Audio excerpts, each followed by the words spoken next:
Olá, começa agora o Mais Esportes especial Copa do Mundo da FIFA e para debater se a seleção brasileira é a favorita, o caminho da seleção brasileira até a final, se a convocação do técnico Tite foi adequada, se ficou algum nome de fora, eu trouxe aqui 3 jornalistas. E se tem polêmica, Elias Aredes não poderia ficar de fora, ele que é da Rádio Brasil e também do portal Só Derby.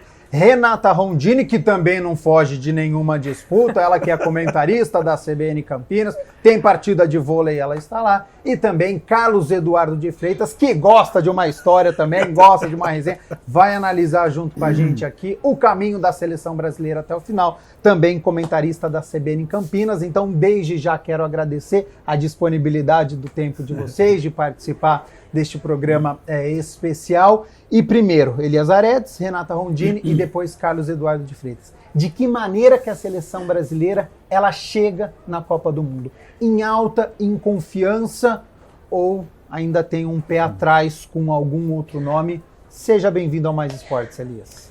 Obrigado pelo convite, Carlão. Um prazer estar aqui com a Renata, com o Carlão. Só quero fazer um esclarecimento. Você quer se vender como mocinho e nós três como vilão? Isso não tem nada a ver. Você está equivocado. Sou apenas um mediador. O mediador que faz média para cima, mas tudo bem. Vamos tocando aqui. Olha, a expectativa para aquilo que vai acontecer no Catar é muito positiva, mas eu quero deixar alguns tópicos aqui para a gente ir discutindo. Primeiro, acho que nunca a seleção brasileira chegou numa Copa do Mundo tão bem treinada, tão bem definida e com um técnico que, se não é aceito de maneira unânime, é um cara que sabe o que faz. O Dunga era um motivador, depois o Filipão estava na estrada da volta e a geração também não lhe dava subsídios para ele conseguir montar um time decente, um time competitivo. Então acho que a expectativa para essa Copa é boa. E detalhe, hein? Em 2002, todo mundo começou a se lesionar, o time começou a ser eliminado, o Brasil foi indo, foi campeão. Começou a mesma coisa agora, hein? A França já perdeu o Kanté, perdeu o Pogba, a Argentina perdeu um volante... O Carlão, que gosta da Argentina, ele vai me lembrar. Lo Celso. Isso. Então... a maré começa a se direcionar para o Tite. Renata Rondini, seleção brasileira, chega com confiança, tá todo mundo bem, tem alguma desconfiança? Seja bem-vinda também ao Mais Esportes. Valeu, Gabriel, pelo convite. As companhias aqui, eu não posso nem dizer o quanto a gente resenha sobre futebol e esporte, e realmente concordo com ele, você colocou a gente na mira, né? Não, eu acho que a seleção brasileira, mais uma vez, eu acho que concordo com o Elias, das últimas edições de Copa, é o momento mais robusto da nossa seleção. Eu também tenho um apreço pelo Tite, gosto do trabalho dele, não é unanimidade entre os nossos torcedores, tem as suas... talvez detalhes que o pessoal não goste muito, mas é um cara técnico, é um cara muito sério, muito responsável nas suas escolhas e estuda muito o que ele está fazendo. Gosto dessa seleção ofensiva, gosto bastante. Falar assim, meio kamikaze? Não, ele sabe o que ele está fazendo, ele sabe a velocidade e o ritmo que ele vai querer imprimir nessa Copa do Mundo. Mas se eu não falar que Daniel Alves me incomodou, meu filho me mata lá em casa, depois que nós discutimos por horas sobre isso, e chegou assim, mas eu entendo que é um assunto aí que a gente vai debater depois um pouquinho melhor, entendo por que a escolha do Tite por essa peça, mas empolgação, eu acho que para a Copa do Mundo, no atual cenário do futebol mundial, a gente tem que ir com cautela. É a melhor seleção que está chegando, o Brasil... robusta, bem preparada, bem selecionada, acho que de preparação ao longo desse ciclo foi boa, deu para, avaliar muitos jogadores ali, muitas combinações, mas é Copa do Mundo. Nós temos ótimos jogadores pelo mundo, tem outros cenários crescendo demais e acho que a confiança tem que chegar para você estar firme, mas você tem que construir a sua evolução ao longo do campeonato durante a Copa. Então, torcedor, apoia, mas sempre um pouquinho de cautela, porque tem pedreira no meio. Tem primeira fase, a gente vai falar desse caminho da seleção brasileira e claro que Daniel Alves é um capítulo à parte aqui do nosso programa para a gente poder discutir. Carlos Eduardo de Freitas, como é que você vê essa seleção brasileira chegando à Copa do Mundo? Eliminatórias e Copa, é muito diferente o nível? Ô, Gabriel, aliás, esse quarteto aqui se conhece de algum lugar, né? Já fizemos algumas apresentações. Exatamente. Não precisa falar que a gente tá velho. Não, a gente Gabs. não é velha guarda ainda. Não. Gabs, valeu pelo convite. Olha, seleção brasileira, eliminatória e Copa do Mundo é bem diferente, né? O nível hoje da seleção brasileira em relação à América do Sul é um nível muito alto. Tanto é que dos jogos, Elias, a Renata, não sei se eles vão concordar, mas dos jogos que nós enfrentamos nas eliminatórias, eu creio que um jogo foi com card de Copa do Mundo, assim, até pelo estilo, contra a Argentina lá. Fora de casa. Um 0x0 muito bem jogado, estávamos sem o Neymar, se eu não estiver enganado. Sim. Mas um 0x0 bem disputado, aquela guerra, aquela batalha, o Brasil Vinícius Júnior encarou, protagonista. o Vinícius Júnior deu um carretel, tal, demonstrando personalidade. E então, só. esse foi o jogo, assim, poxa, deu até pra, sabe, você torcer mesmo, lembrar os tempos de Copa do Mundo. Os demais, mesmo o Uruguai, que é uma terceira força, tal, não ofereceu resistência, as outras seleções também. Aqui no Brasil não tivemos o Brasil e a Argentina, né, infelizmente. Mas foi o único jogo que a gente pode colocar assim, nível de Copa do Mundo. Agora, com relação à Copa e com relação ao trabalho do Tite, o Tite ele sempre foi, com questionamentos ou não, mas ele sempre organizou muito bem as suas equipes, né? Prova disso o Corinthians e a própria seleção brasileira. Em 2018 não fomos eliminados num jogo em que jogamos bem. Sim. Contra a Bélgica. Se o Renato Augusto faz aquele gol, talvez hoje estaríamos contando uma outra história. Mas eu acredito numa boa campanha. Não vou ficar, título, hexa, não, mas eu acredito numa boa campanha. Acho que o Brasil tem condições sim de fazer uma boa Copa do Mundo. Muitos assuntos que nós vamos abordar no programa de hoje. A gente começa falando sobre a convocação da seleção brasileira. Sempre tem, né, um nome que você gostaria, que o outro não gostaria. Mas acredito que no gol, unanimidade, todos concordam? Ederson, Alisson e também O Everton. o Everton. Mas tem uma determinada situação. O Alisson está jogando em altíssimo nível no Liverpool. Nenhuma contestação. Ok. O Everton também. Nada a se falar o que ele fez no Palmeiras. Agora o Ederson vem pelo conjunto da obra. Você questiona essa convocação? Não é que eu ou não? questiono, eu entendo o Tite. Tem dois tipos de treinadores. Tem aquele treinador que escolhe os melhores do momento e faz a seleção. E outro que tem uma filosofia de trabalho e escolhe os jogadores que são adequados. Apesar do Ederson ter tido uma pequena queda de produção do Manchester O City, histórico o conta. histórico dele acabou pesando para levá-lo. Uhum. Renato e Carlão, sem polêmica nenhuma no gol. Não, No gol, acho que sem dúvida, é isso. Ele escolheu por momento e escolhe por grupo também e por média aí de toda a avaliação dele. Eu acho que não Os tem três dúvida vêm ali, não. seguindo, né? Os três vêm, né? Já é uma convocação que já acontecia. sem problemas. Então vamos à grande polêmica então, que eu acho que é a posição mais carente do futebol mundial, não é nem futebol O senhor brasileiro, está fumaceiro hoje, hein? que é a lateral direita, senhor Elias Aredes, porque nós tivemos a convocação, que era a grande dúvida, se seria apenas um lateral direito, se seria improvisado o Militão, e de fato o Daniel Alves foi convocado, 39 anos, está no futebol mexicano do Pumas, não atua desde setembro. Quero saber dos três como que vocês enxergam a convocação do Daniel Alves realizada pelo Tite. Olha, é o seguinte, primeiro a gente tem que entender, a gente esquece alguns preceitos básicos quando se fala de time de futebol de seleção brasileira.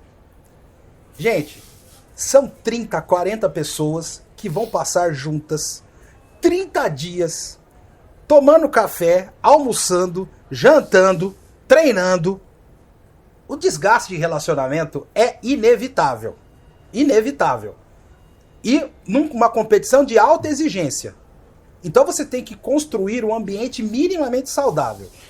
Aí você tem um cara lá que é um cara que tem comportamento tóxico. Que é o Neymar. Ele tem um comportamento tóxico, tanto é que ele saiu da Copa de 2018 pela porta do fundo. Devido ao cai-cai dele durante os jogos. E no próprio PSG, ele tem um comportamento de bater de frente com estrelas, com treinadores. Aliás, observação, vocês já perceberam? O Neymar não saiu bem de nenhum clube que ele jogou. Saiu pela porta do fundo do Santos, saiu do Barcelona pela porta dos fundos, quase saiu do PSG também pela porta dos fundos. Então, um camarada com esse histórico, e que você não pode abrir mão, porque ele decide jogos, você tem que ter um cara para controlar, para antecipar-se às crises que podem acontecer internamente no grupo. Então é para isso que o Daniel Alves vai. Aí alguém pode alegar. Tem muito jornalista que fala, mas não vale levar jogador só pelo vestiário. Como diria a Roberta Valone, pitada histórica. Em 1994, o Gilmar Rinaldi foi convocado como terceiro goleiro. E o Parreira falou claramente, eu levei ele pelo grupo. Eu levei ele para ele sustentar a harmonia do grupo. O Ricardo Rocha, naquela mesma Copa, se lesionou. Tanto é que foi aí que se formou a dupla formada por Aldair e Márcio Santos. O Ricardo Rocha ficou no grupo. Por quê? Por causa de harmonia de grupo. Então, O Vampeta, se a gente... Em 2002, a mesma coisa. Eu acho que entra Sim. nessa... É a mesma coisa. Porque, Carlão, as pessoas elas acham que futebol é só aquilo que acontece nas quatro linhas, ou administração do treinamento. Nós estamos falando de seres humanos. Seres humanos que têm sentimentos, têm raivas, têm alegrias, têm tristezas, têm problemas psicológicos. E você precisa se antecipar a esses problemas. Então, nesse quesito, eu entendo perfeitamente a convocação do Tite. É o pensamento com a cabeça do Tite e Renata Rondini. Mas e o seu pensamento? Eu concordo com o Elias e com o Tite. Eu entendo também que foi uma escolha de grupo, tanto é que quando saiu a convocação, meu filho tem 12 anos, olhou para mim e falou assim, como Daniel Alves? Como, mãe? Falei, é o seguinte, filho, precisa da convocação de vestiário. E assim, ele pode, por mais que o Tite diz que ele está igualado aos outros na questão física, técnica, mental, nesse aspecto eu não concordo. Ele está sem jogar desde setembro, ele está mais velho, é um bom jogador, tecnicamente a gente não discute, a gente está com uma escassez de lateral no mundo, então ainda é, sim, um jogador diferenciado. No mental, não gostei da participação dele no São Paulo, achei que ele desequilibrou ali em vários momentos, né? Não foi uma passagem legal, então não é por esse lado também, mas ele é o cara tarimbado para ser o cara de vestiário, para segurar o rojão a hora que der BO. Porque quando tudo está em harmonia, todo time a gente sabe disso. Rende em campo, que é uma beleza. Você vai fazer a técnica e o físico e vai dar certo. Quando o clima ou alguma condição externa sai do planejado, as coisas desestabilizam. E isso ele conhece muito bem. O grupo aí vai falar assim, mas não tinha outro jogador na convocação para fazer esse papel? Nessa renovação e nesse grupo do Tite, eu não enxergo. Não sei se meus colegas enxergam um outro que já tem essa experiência e tem esse molejo, sabe sair de saia justa, sabe antecipar assim, climas que vão começar a mexer com o grupo. E aí, olhando para o Neymar, eu até entendo que a nossa grande estrela deveria carregar essa responsabilidade, mas isso não é do perfil dele. E ponto. Eu não sou tão crítica quanto Elias. Tem que entender, o cara tem 30 anos, é o Neymar, com a carreira que ele tem, com a técnica que ele tem, vive talvez agora o seu melhor momento de clube, e esperamos que repita na Copa, que é uma expectativa enorme nossa, só que não é dele. Essa coisa de pensar no coletivo, na tranquilidade e não incomodar quando as relações não estiver boas. Não é do perfil do Neymar essa liderança. Ele é dentro de campo. Então, a liderança técnica é dentro de campo, mas de ambiente não é com ele. E no grupo, para essa Copa do Mundo e para todos os grandes campeonatos, o treinador precisa dessa figura e para mim é o Daniel Alves. Então, eu acho que por essa justificativa, convocação de vestiário para ser o cara que vai alinhar e tecnicamente ele dá conta, a gente sabe disso. Talvez em alguns momentos vai ficar de fora, enfim, nem todos os jogos vai estar ali. Mas é importante sim. Entendo a frustração de muitos torcedores, também fiquei assim, nossa, mas se justifica a convocação dele. Mas só um detalhe, eu levaria, viu? Olha lá, ele concorda que ele leva. Eu levaria. E é interessante observar a reação do Daniel Alves em relação aos apupos, né? O Daniel Alves encarnou o espírito do Pedro de Lara, né?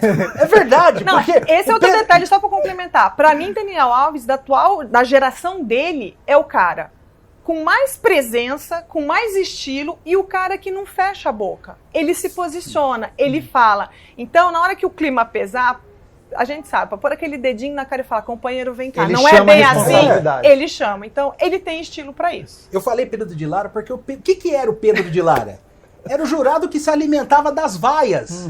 Ele se alimentava do ódio alheio. Desce o pitilinho. Isso! Ninguém tá entendendo nada de quem nós estamos falando. Sim, não, os caras vão entender, vão entender. Geração anos 90, anos 2000, Ele critica, esquece. chama responsabilidade, mas vai estar no banco de reservas. Mas ele não tá nem aí que os caras estão criticando, ele se alimenta daquilo. Tá. Ele quer, não, podem ter raiva de mim, eu quero que vocês me odeiem. Podem me odiar, isso mesmo que eu quero. Carlão. Ó, Gabs, eu acho que eu pego um mix do que a Rê falou, do que o Elias falou também. Eu não levaria, o torcedor não levaria. Agora, o Elias entrou numa seara importante, que ele falou como o Tite, ele pensou com a cabeça do Tite. Nesse ponto, o Daniel Alves é importante. O Daniel Alves, e existe também a convocação por gratidão. O Daniel Alves fez muito pelo trabalho do Tite, principalmente na Copa América de 19, em que ele foi o capitão, antes da pandemia, né? Era uma situação normal ali e tal. E ele foi um cara que ele ajudou demais, veio à Olimpíada, o Tite não era o treinador, mas a gente sabe que era o mentor ali também. Então o Daniel Alves ajudou muito o Tite neste processo. Tem outra, né? Faltava a gente debater um pouco mais, alguma polêmica na seleção brasileira. Não tínhamos, né? 2018 não tivemos polêmica. E 2022 é essa polêmica, só que é uma polêmica que eu acho que na Copa do Mundo não vai surtir tanto efeito, porque eu acho que dificilmente o Daniel Alves vai entrar. É a não polêmica. É, a não ser, sim, o Brasil vencendo por 2-3-0, Dani, vai lá, me ajuda e tal. Agora, internamente, é inegável que é um cara que vai ajudar. Pô, é o atleta de futebol mais vencedor de todos os tempos. Ele tem muita experiência, muita bagagem, esse trato com o Neymar. Até porque dos mais velhos, se pegarmos o Casemiro ou o Thiago Silva, ele não tem muito esse perfil de líder, né? O Thiago já entregou em algumas situações, não pelo choro de 14, mas pelo desequilíbrio ali por ser o capitão. Em outros jogos pelo Chelsea, que ele colocou a mão na bola, contra o Palmeiras colocou a mão na bola. Então, momentos complicados, o Thiago Silva acaba confessando um pouquinho. Eu acho que o Daniel Alves tem mais essa firmeza. Então, pensando com a cabeça do Tite, eu acho que o Daniel Alves vai ser uma figura importante, principalmente nesse vestiário da seleção. Pra gente encerrar a lateral direita, portanto, Danilo vai ser o titular. 31 anos, 4 temporadas na Juventus. Tamo bem de lateral direito? Ainda bem, né? Ainda bem. Pô, finalmente o Danilo teve uma chance, uma oportunidade, tentou tanto. E tem um detalhe que pouca gente leva em consideração. O Danilo joga na principal escola defensiva do futebol mundial. Ele enfrenta as equipes mais fortes defensivamente. Isso, em Copa do Mundo, é fundamental. Porque, Copa do Mundo não ganha quem é que marca mais gols. Copa do Mundo ganha quem não toma gol. É vídeo de Itália, né? Itália é o... Suíça também, lembra? Saiu de uma Copa sem tomar gol. Então. Paraguai, 98. Eu acho que aquela seleção do Filipão foi um peixe, foi um ponto fora da curva. Porque geralmente as seleções que vencem a Copa são as defesas menos vazadas. Pode observar. A Alemanha de 2014, a Espanha... ganhava de 1-0. Ganhava de 1-0, mas não tomava gol, meu chapa. Ficava com a bola. E o Tite no Corinthians sabe disso, né? Que ele de 1-0 em 1-0, campeão do mundo. Você falou de sistema defensivo. Vamos falar da zaga, então, do Brasil? Porque eu acho que eu vi poucas pessoas falarem sobre isso. 4 zagueiros apenas, hein? Militão, Marquinhos, Thiago Silva e Bremer. E se precisar mudar o esquema para 3 zagueiros, se tiver uma suspensão, se tiver alguém lesionado, não é muito pouco 4 zagueiros, não? Eu acho que talvez... É claro que o brasileiro ele gosta de ataque, né? Atacante e tal. Eu também sou partidário dessa situação. Só que, por exemplo, desses 4 zagueiros, um é veterano, né? O Thiago Silva. De repente, uma lesão ali, ele vai ficar com 3 zagueiros. Pode correr o risco. Sei, de repente, abrir mão de um atacante. Quem que tá ali? O Gabriel Jesus teve um início legal no Arsenal e tal, mas parece que em termos de seleção brasileira não desabrocha. Não sei, se ele abrisse mão de um atacante Martinelli ou Anthony, porque você já tem um outro zagueiro e tal. Rodrigo. Mas é algo a se pensar, até porque o Tite tem essa filosofia. Ele gosta de um jogo mais defensivo, ele gosta de uma organização defensiva muito bem feita. Tudo bem, o time titular, os zagueiros titular, ou o Militão, mas o Marquinhos é um titular, talvez Marquinhos e Thiago Silva. Mas é uma Copa do Mundo, né? De repente uma lesão ali atrapalha e coloca em risco, né? Até pelo pouco número de zagueiros. O Casemiro pode fazer uma, de repente. Eu acho que ele está contando no meio ali, isso, se numa Fabinho eventual ausência, né? O Fabinho, ele recua ali e segura no meio. Pode ser. Porque com essa escalação dele, com essa convocação, ele me dá a ideia de que ele não vem, talvez, aquele Tite tão seguro que ele já até foi. Porque, né, ele tem, em termos de atacantes, eu acho que até se justifica esse número de atacantes. O Brasil está com boas alternativas, né? Pela primeira vez, desde que o Neymar iniciou essa trajetória na seleção, nós não temos realmente a Neymar dependência. Porque nós temos um número legal e atacantes de nível, né? Principalmente o Vinícius Júnior, que nem sei se vai ser o titular. Mas tirando o Neymar, é o cara que apresenta mais uma condição de desequilibrar. Eu não estranhei ele levar 4 zagueiros por um motivo. Eu vejo que o Tite está muito mais preocupado na solidificação do meio-campo do que propriamente pensar num esquema com 3 zagueiros. Tanto é a preocupação dele, joga os titulares, né? Casemiro numa emergência, eu acho que ele pode trazer o Casemiro, e o próprio Fabinho já fez isso no livro. Apesar que eu dizer uma coisa pra vocês, hein?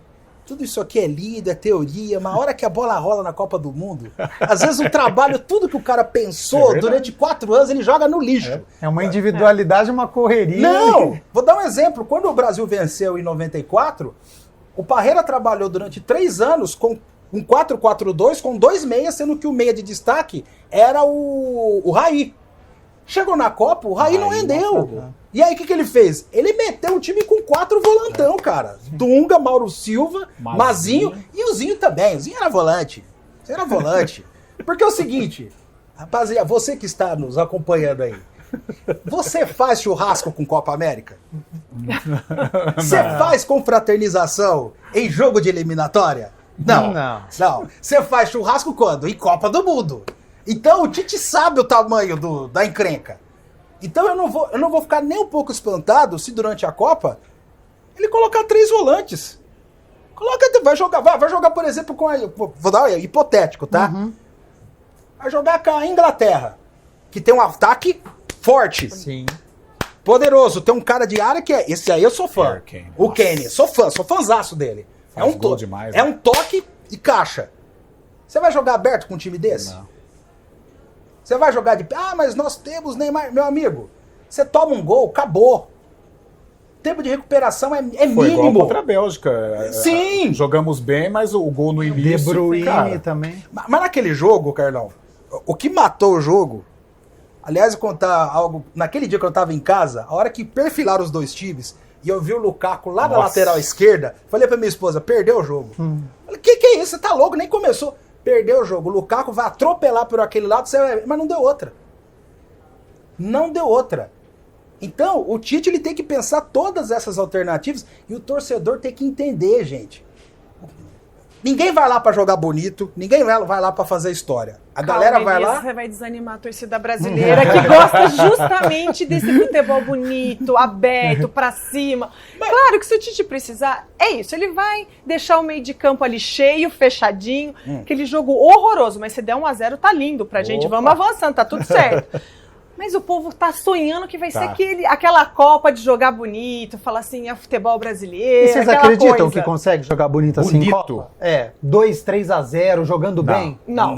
Aí a expectativa pode ser, mas não dá. Eu acho que não vai ser um futebol tão burocrático, mas essa plá, por exemplo, um Brasil 82, acho muito difícil. O que pode acontecer é o seguinte, começar o jogo fazendo marcação no setor ofensivo do adversário, fazer 1 ou 2 gols... E aí, meu amigo, aí entra a outra face do Tite, né? Aí vai olhar para aquele bando de volante no banco. Nossa, é agora. 4... Casemiro, Fabinho, Fred e Paquetá. 4 volantão, 2 linhas de 4 e mete 2 garotos no contra-ataque. Eu não tenho dúvida que ele vai fazer isso em algum jogo da Copa. Especialmente aqueles com maior grau de dificuldade. Não tem como. Vocês fariam alguma troca? Alguém que ficou de fora vocês levariam? Gabriel Barbosa, Roberto Firmino, Dudu? O Firmino nem tanto, já foi testado. O Dudu não teve a oportunidade, talvez num auge, tudo bem, está bem no Palmeiras, mas ele já teve num auge, né? E foi pouco aproveitado. Eu acho que isso faltou um pouco do Tite. Poderia ter testado, não estou falando nem para levar, mas um Veiga, um Dudu, o próprio Scarpa aqui nos últimos momentos brilhando no Palmeiras. Mas o Gabigol, até pelo que ele fez no Flamengo, em seleção, realmente, se pegarmos o histórico dele em seleção, ele nunca foi, né? Nem titular ele chegou a ser. Sim. Mas, cara, ele joga no melhor time da América, é um cara decisivo, jogando em outra posição, já foi testado como um finalizador e mostrou que é bom, agora como um segundo atacante está mostrando que é bom, talvez uma oportunidade, não sei se seria o titular, nem vai ser titular, né? Nem seria o titular, mas eu acho que o Gabigol poderia ganhar uma oportunidade aí. E tiraria um atacante? Eu tiraria o Jesus. Cara, não sei, mesmo com o início legal no Arsenal lá, o Arsenal brigando pela liderança na Premier League, mas o Gabriel Jesus não me convence. Eu acho que é trauma de 18, eu carrego. Eu acho que o Gabigol foi uma polêmica aí quando saiu a convocação. Muitos falaram assim, não, tá certo mesmo. Alguns falaram, é muito fanfarrão para esse estilo do Tite. Eu não chamo de fanfarrão, eu acho que tem a ver um pouco com isso. Joga hoje no melhor time, com a maior vitrine do país, é um matador, sim, é o cara que finaliza, sim, e tem a malemolência do futebol brasileiro, traz um pouco essa pimenta, seria uma pimenta um pouco ali mais no grupo, não sei, é isso que a gente falou, não é só técnica, não é só físico, tem a questão de grupo, como se encaixaria, não acho que seria titular absoluto, não seria, fiquei ali meio, com o Martinelli, mas entendo o momento do Martinelli agora, e alguns falando assim, mas poucas observações, chamadas para jogos anteriores, já está, mas tem que se pensar no futuro também. Essa renovação aconteceu agora, deu metade, pouco mais da metade, aí metade da seleção. 8-9 remanescentes de 18, né? De 18 e o restante 60%. Aí, 60% já de renovação, e também tem que pensar no próximo ciclo. Então, assim, senti falta do Gabigol. Tá. Mas se eu tenho certeza por quem eu trocaria, não. Mas eu gostaria de ter visto essa malemolência, assim, indo para a Copa dessa vez. Eu levaria. Até pelo poder de decisão do Gabigol. Foi personagem principal de 2 Libertadores conquistadas pelo Flamengo. Mas sabe qual é o problema? O Tite, ele gosta de elenco de frade franciscano.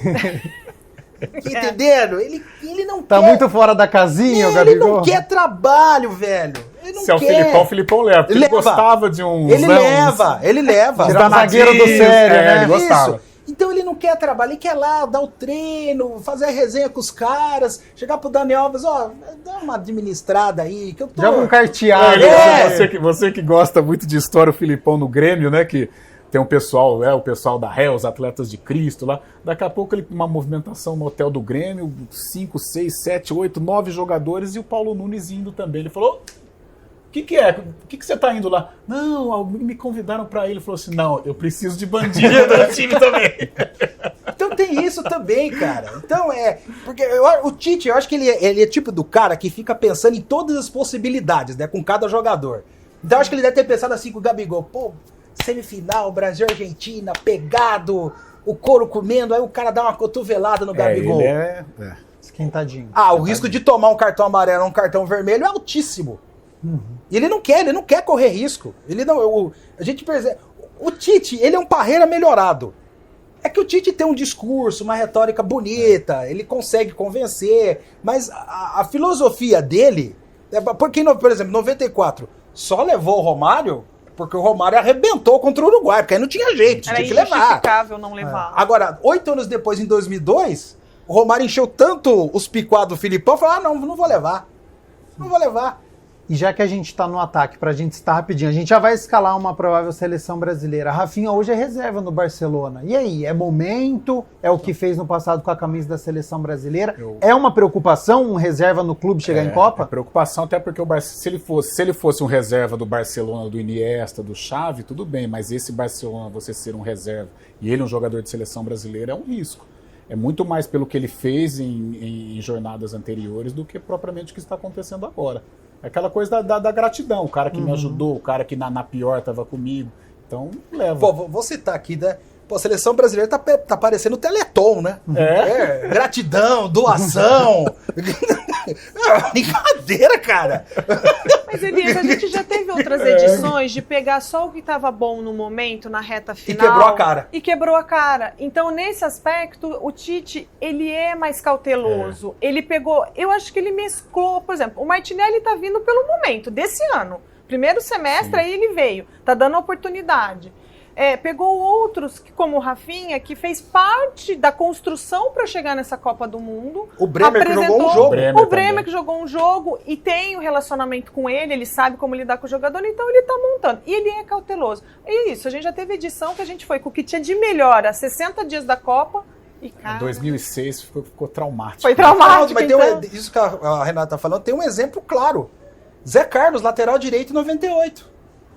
O Zé Carlos apareceu na Matonense, aí ele foi pro São Paulo, teve um primeiro semestre maravilhoso, e chegou na Copa, naquele jogo contra a Holanda, o Brasil inteiro acendeu vela, né? Porque... E tinha que imitar o Cafu, porque ele imitava o papagaio. Nossa, o cachorro, meu Deus do céu, foi um Deus nos acuda.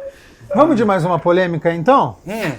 Ronaldo Fenômeno, recentemente, deu uma entrevista dizendo que levaria o Endrick, de apenas 16 anos, que está chegando agora no Palmeiras, e deu exemplos, falando que ele foi convocado em 94, o próprio Ronaldo Fenômeno, para compor esse elenco, que era um jogador de futuro.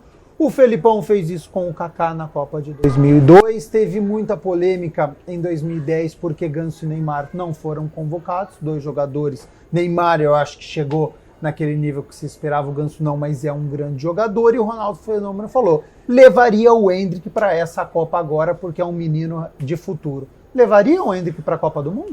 Gabs, olha, ele vai para uma Copa do Mundo, com certeza. O início dele é um início avassalador, né? É um menino que a personalidade dele é invejável, já chegou, já marcando gol na base, então é um fenômeno.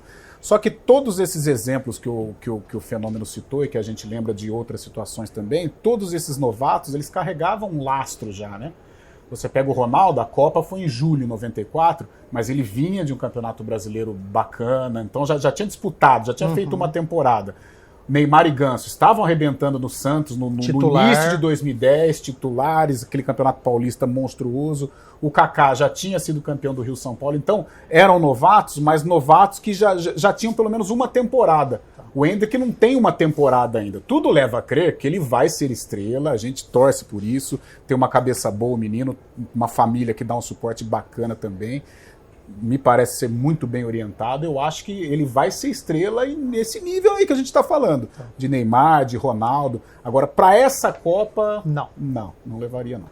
Renata, levaria? Olha, eu vou fazer uma ponderação aqui. Gosto do jeito que o Ronaldo Fenômeno fala e teria o desejo de levá-lo sim.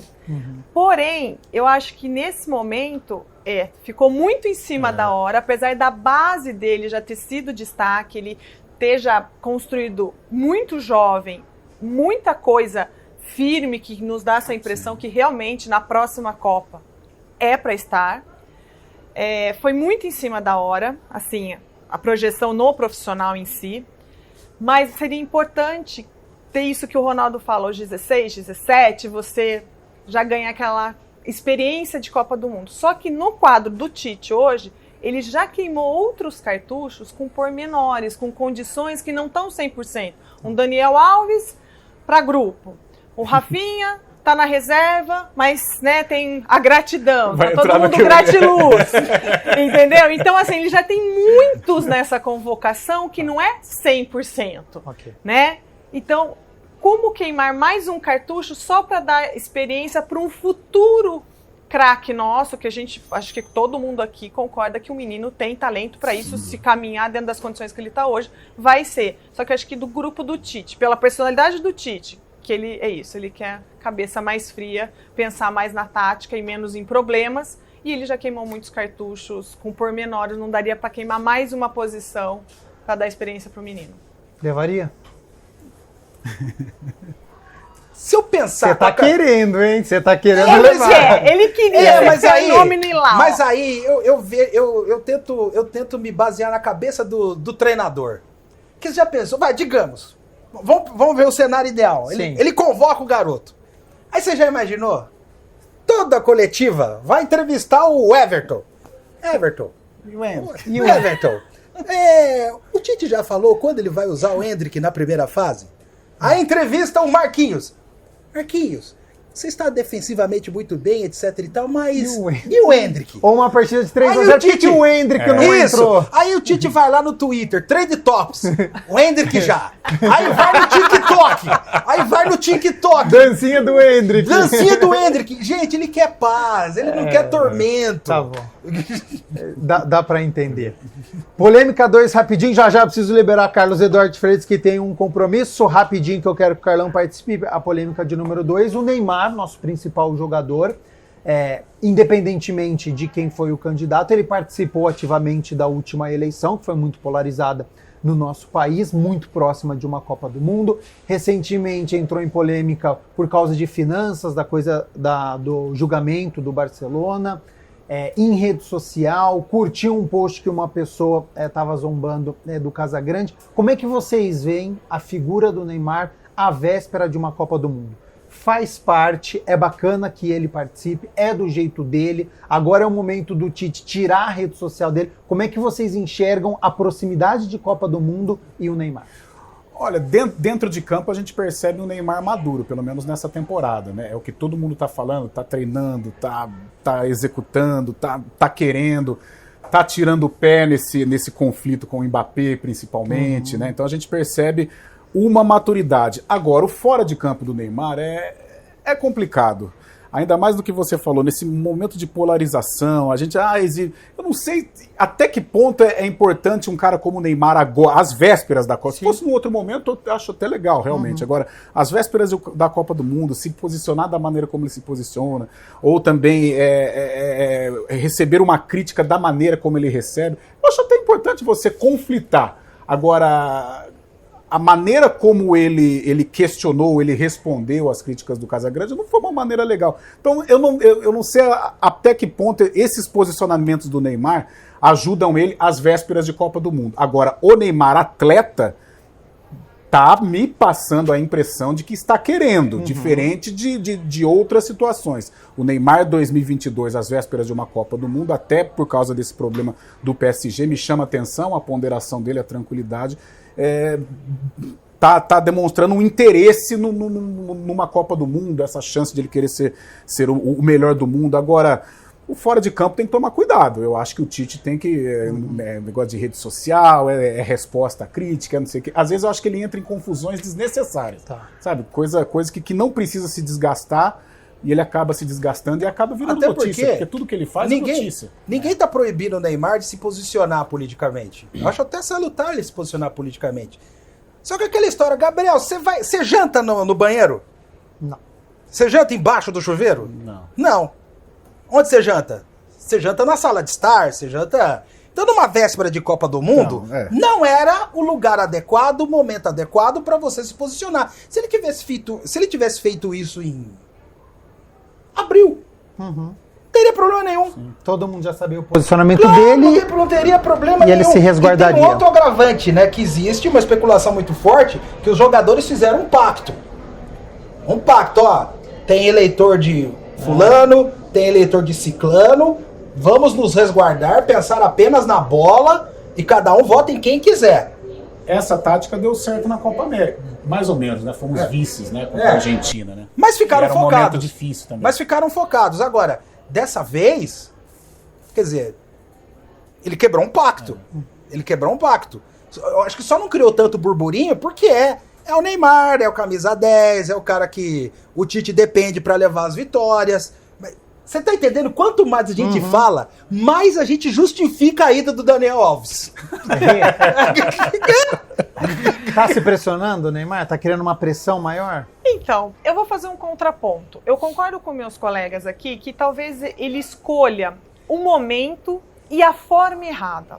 Ele, dentro de campo é isso, não é o nosso camisa 10. Cara, é mais uma Copa sua, Neymar, aproveita para ser o cara, porque a gente não sabe se ele vai querer a próxima Copa, que já tá uma discussão que talvez ele não queira daqui a 4 anos.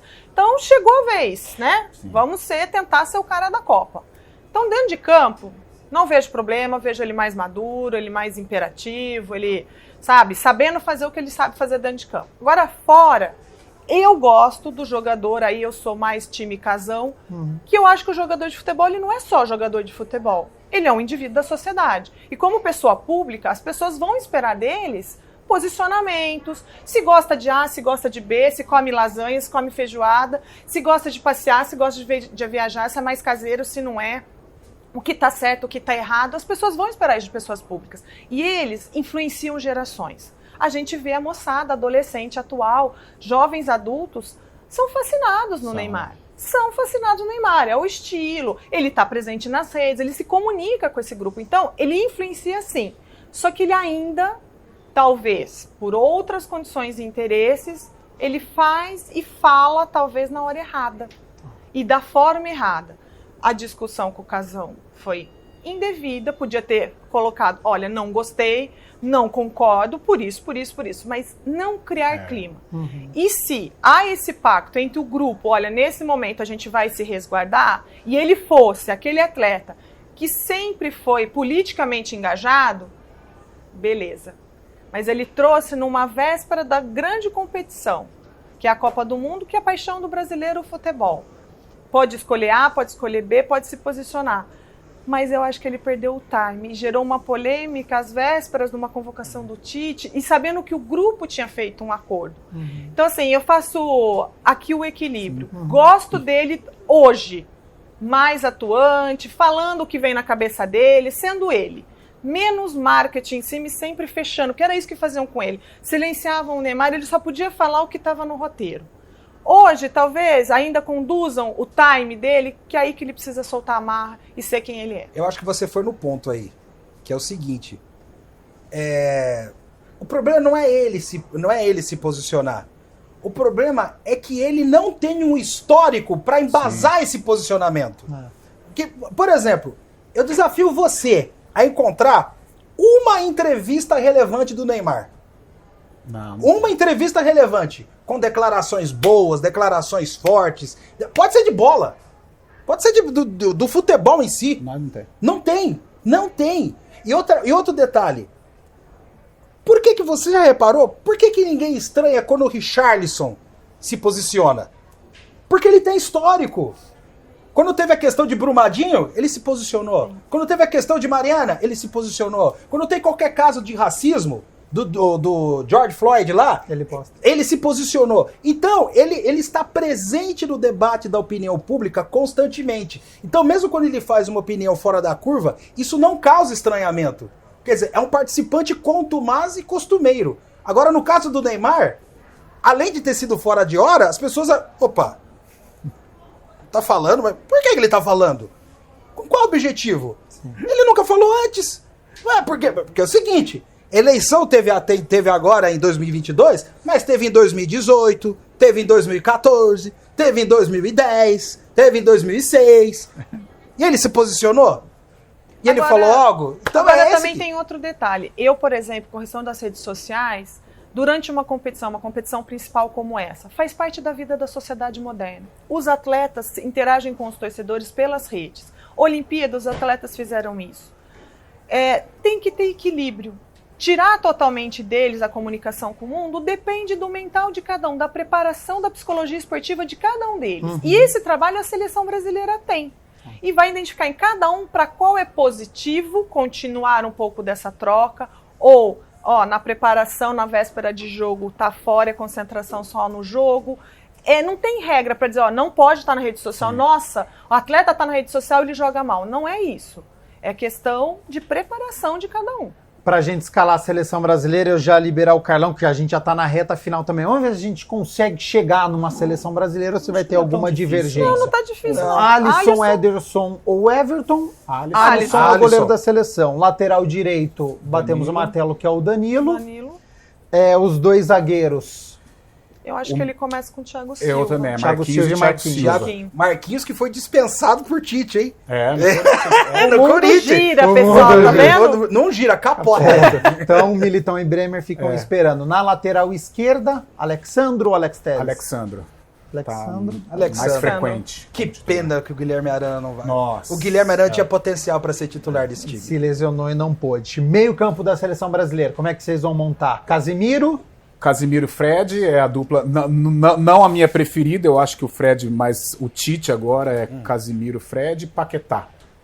Todos concordam? Paquetá. Eu colocaria o Everton Ribeiro. Eu gosto mais do estilo do Everton, mas acho que eu colocaria. É a minha preferência também, eu acho que eu ficaria com o Everton. Mas ele vai chegar pro Paquetá. Tu não é meia, tá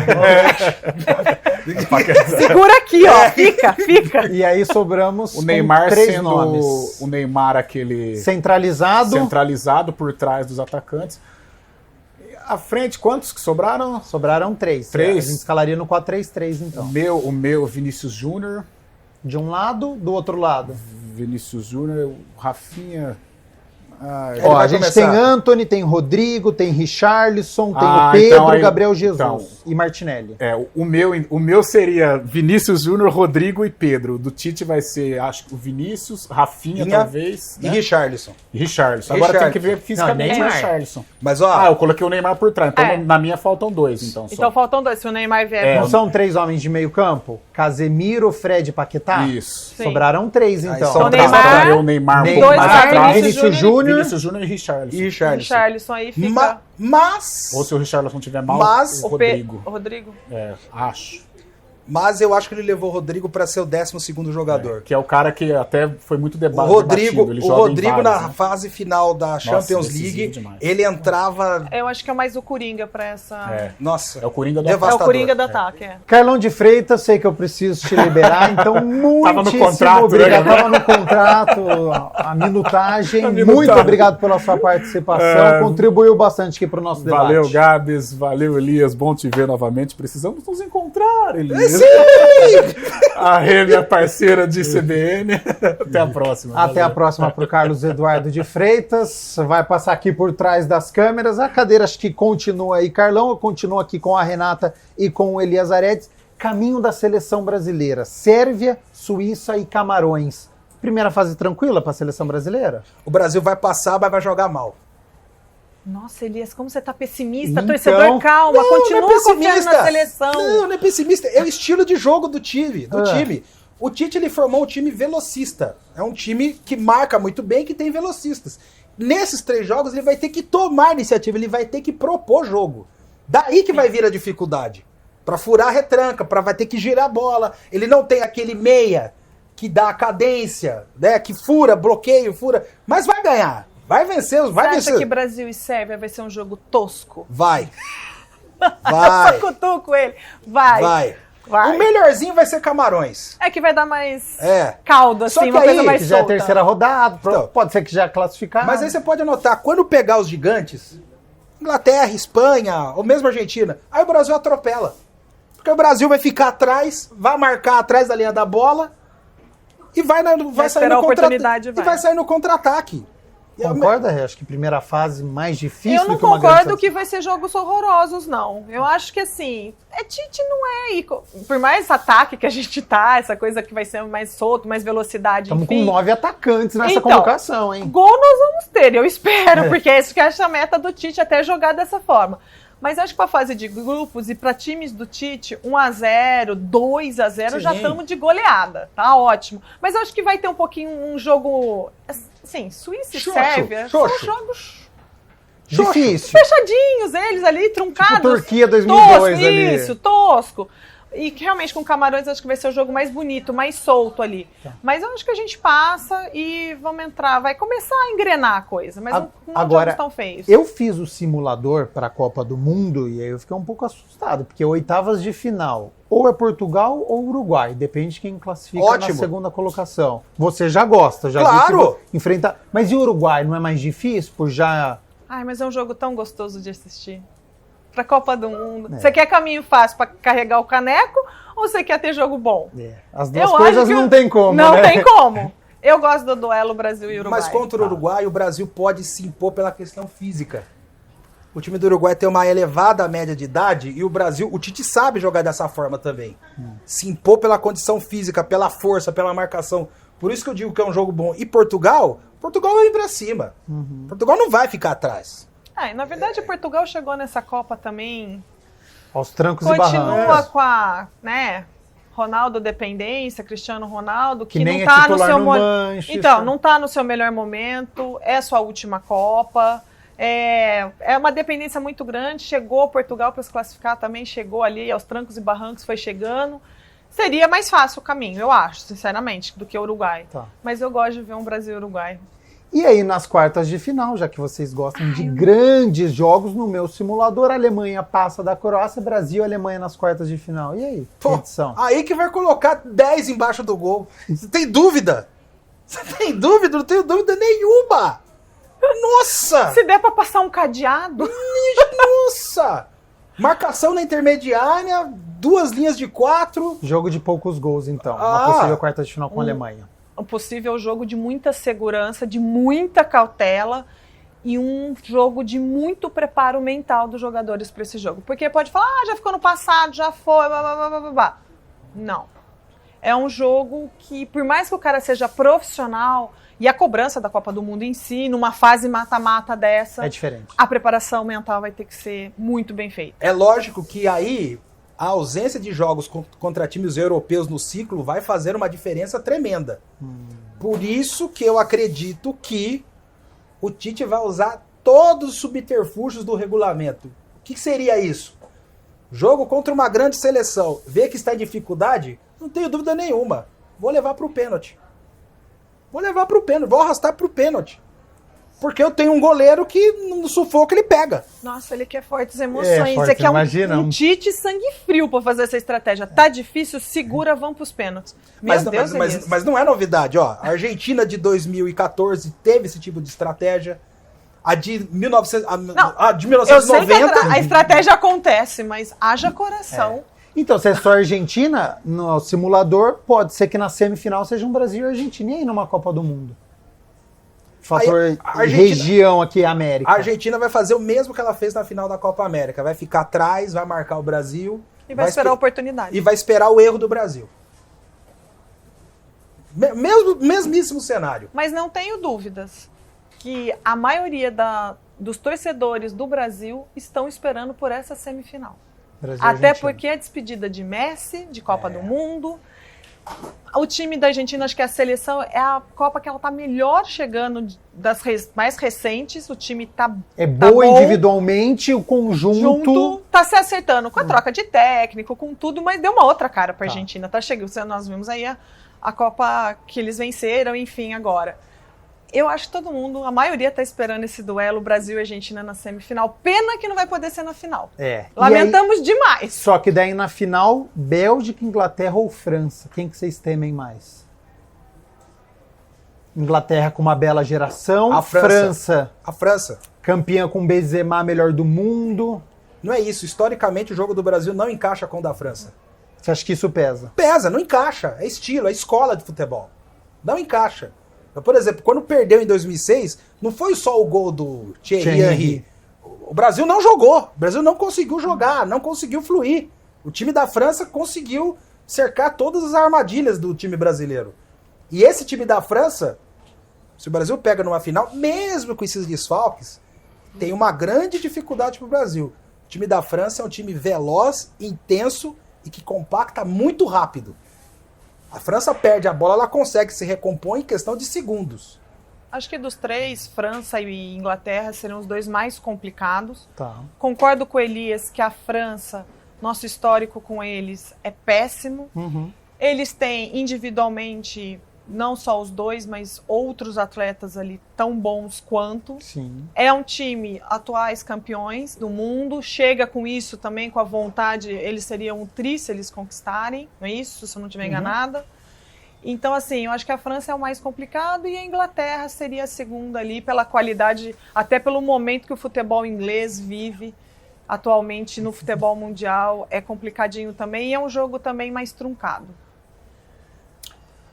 O fato é o seguinte, Gabriel, a gente tá fazendo conjecturas, previsões. Aí, na hora do vamos ver, os caras batem de canela, marca gol contra. Ou passa uma zebra, sempre tem uma zebra, né? Sempre, Uma Croácia que sempre. consegue escapar ali, uma outra seleção Apesar que que é a boa divi- tecnicamente. Ai, mas na Rússia já foi Bélgica, já foi Croácia, já teve muita zebra indo, né, gente? Vamos ver se nessa coisa... Mas eu acho que a divisão dos grupos dessa vez não permitiu muitas zebras, É. não, hein? Todos os grupos têm 2 times que se destacam, que são fortes. Seleção brasileira favorita para conquistar o título ou ver alguma outra? Eu acho que é favorita, sim, mas tem ao lado França e Inglaterra. Tá. Elias, tivesse que apostar, Brasil ou alguma outra seleção? Brasil, Argentina, França e Inglaterra. Ah, esqueci da Argentina, claro, os nossos irmãos, só que nós vamos ter que matá-los antes do título, então... Correndo por fora a Alemanha, porque a Alemanha sabe jogar a Copa do Mundo. Tá. Alemanha e Espanha é sempre assim, não estão entre as favoritas? Não estão, mas estão sempre correndo para chegar, gente. Não dá para falar que são duas seleções, estão ali fazendo um número, não estão, né? Então... Última polêmica agora aqui do nosso Mais Esportes. Técnico Tite já anunciou, não fico depois da Copa do Mundo. Acabou a Copa do Mundo, não sou mais o treinador da seleção brasileira. Se a seleção brasileira for campeã, ou se ela sair nas oitavas de final, muda o planejamento de quem será esse novo treinador? O resultado da Copa do Mundo vai influenciar? Muda. Muda. Se cair fora nas oitavas ou nas quartas, o alarido e o clamor por um técnico estrangeiro vai chegar a níveis insuportáveis. Tá. CBF não vai aguentar. Se o Tite for campeão, ele por tabela vai ajudar a classe dele aqui no Brasil. Porque aí podem argumentar, né? Mas um brasileiro foi campeão, vamos tentar com outro brasileiro e tal. Então, porque é o seguinte, né? Os dirigentes eles só se pautam por resultados. Eles não têm planejamento nenhum, não tem plano. Não, e a gente sabe que o cargo de treinador da seleção não envolve só a qualidade do profissional. Tem uma questão política muito forte, tem vários fatores que influenciam nessa escolha, o perfil desse profissional, o histórico dele em clubes e tal. Eu discordo só num ponto do Elias aí, independente do nosso resultado de Copa, é fim da era Tite, mas eu acho que está chegando o nosso momento de termos um treinador estrangeiro.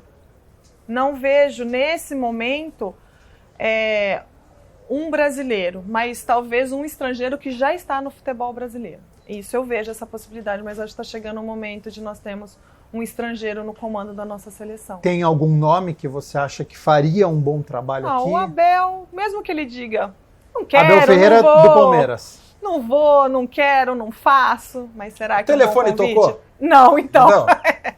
Uma coisa é você falar não vou. E se o telefone tocar? Uhum. E o cara oferece, porque a CBF pode oferecer um caminhão de dinheiro. Dinheiro não é problema para a CBF. Será que ele vai falar não? Mas você faria esse convite para Abel Ferreira?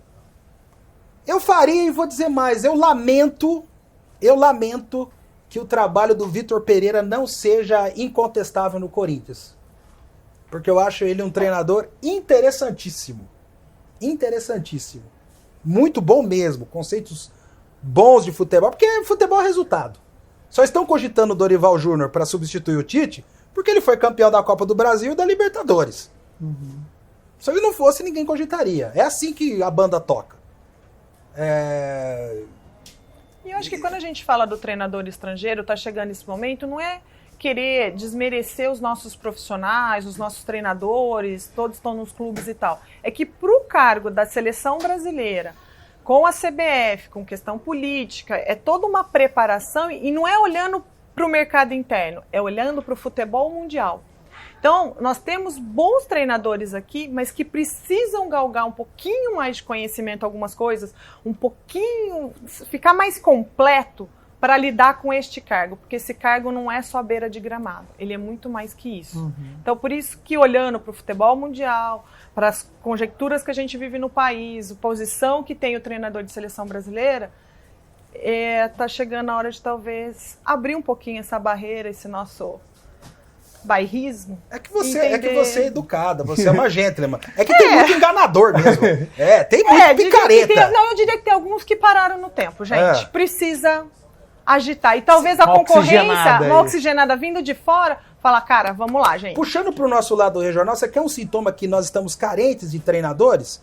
Campinas sempre foi um celeiro de revelação de treinadores. Há quantos anos não se revela um treinador de ponta aqui? De novas gerações? Ninguém. Mesmo interior do estado de São Paulo. Qual foi a última vez que se revelou um Nelsinho Batista, por exemplo? Uhum. Ou um próprio Vanderlei Luxemburgo que se projetou para o país a partir do Bragantino. Então o problema é mais sério do que a gente pensa, gente. E é pior. Eu sinto que os treinadores brasileiros ou aqueles que estão iniciando a trajetória, eles estão envolvidos num mar de prepotência, de arrogância, que eles criaram uma realidade paralela. Basta você assistir qualquer jogo do campeonato inglês E você vê que qualquer treinador do time da zona de rebaixamento do campeonato inglês é muito melhor do que muitos treinadores de Série A de brasileiro. E eles não reparam isso. Eles não conseguem fazer essa autocrítica. Você quer um exemplo? Por exemplo, o Eduardo Cudê, que treinou Internacional, foi bem no Internacional. Sim. Foi pro time lá... Celta de Vigo, da Espanha. Foi pro Celta de Vigo, um time pequeno da Espanha. Não conseguiu sobreviver. Então, a crise é ampla, geral e restrita, e ninguém percebe. E por isso aqui no Mais Esportes, então, treinador estrangeiro depois da demissão não, né, da saída do técnico Tite após a Copa do Mundo, já que ele mesmo anunciou que não fica. Elias Aredes, muitíssimo obrigado. Mais Esportes fica por aqui.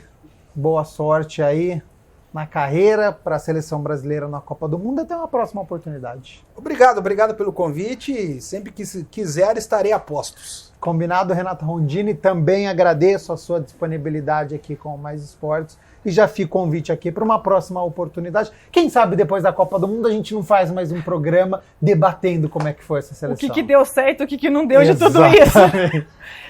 Gabriel, valeu pelo convite mais uma vez, é sempre muito bom estar aqui com o Elias, com o Carlão, com você, toda a equipe, é sempre gostoso falar de futebol. Copa do Mundo é isso, gente, a gente vai estar na torcida, a gente vai estar sendo crítico, afinal somos todos treinadores da seleção brasileira.